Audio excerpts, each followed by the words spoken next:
Patan સાંતલપુરમાં national highway પર car મૂકો અકસ્માત, એક જ પરિવારના 4 સભ્યોના કરુણ મોત। પાટણ જિલ્લાના સાંતલપુર નેશનલ હાઈવે પર આજે એક હૃદયદ્રાવક ઘટના સામે આવી છે। રોજુ પાટિયા નજીક ફૂલ ઝડપે આવી રહેલા એક ટેન્કર અને અલ્ટો કાર વચ્ચે સર્જાયેલા ભીષણ અકસ્માતમાં એક જ પરિવારના 4 લોકોના ઘટના સ્થળે જ કરુણ મોત થયા છે। હાજીપીરથી દર્શન કરી પરત ફરતા પરિવારને નડ્યો અકસ્માત।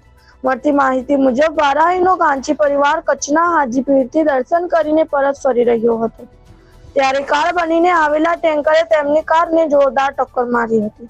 આ અકસ્માત એટલો ભયાનક હતો કે અલ્ટો કારનો કૂરચો બોલી ગયો હતો। પરિવારમાં શોકનું મોજું। આ અકસ્માતમાં મૃત્યુ પામનાર કમનસીબ સભ્યોમાં પતિ, પત્ની, પુત્ર અને દાદા આમ 3 પેઢીના સભ્યોએ જીવ ગુમાવ્યા। સમગ્ર પંથકમાં અરેરાટી ફેલાઈ ગઈ છે। આ ઉપરાંત અન્ય 3 લોકો ગંભીર રીતે ઇજાગ્રસ્ત થયા છે, જેમને તાત્કાલિક સારવાર માટે નજીકની હોસ્પિટલમાં ખસેડવામાં આવ્યા છે।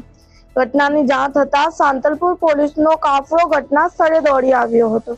પોલીસે મૃતદેહોને પોસ્ટમોર્ટમ માટે ખસેડી ટેન્કર ચાલક વિરુદ્ધ ગુનો નોંધવાની તજવીજ હાથ ધરી છે। અકસ્માત બાદ હાઈવે પર ટ્રાફિક જામના દ્રશ્યો પણ સર્જાયા હતા। રિપોર્ટર આમીનભાઈ ગાંચી, વારાહી, પાટણ।